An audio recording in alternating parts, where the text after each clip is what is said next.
Ang Dangwa Trangko.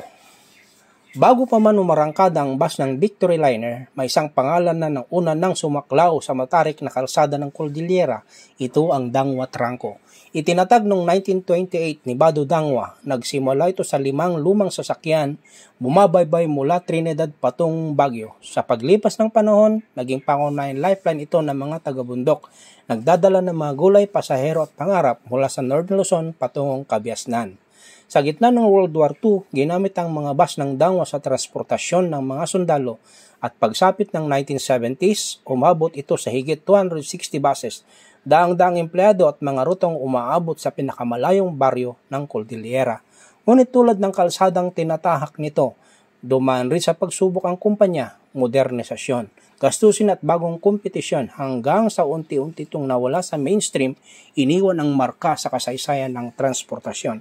Ngayon, ang pangalang Dangwa ay hindi lang isang terminal o istasyon. Ito ay paalala ng isang panahon kung kailan ang bundok at lungsod ay pinagdugtong ng iisang layunin, ang ihatid ang tao at ang ani ng lupa sa makabagong Kabiasnan.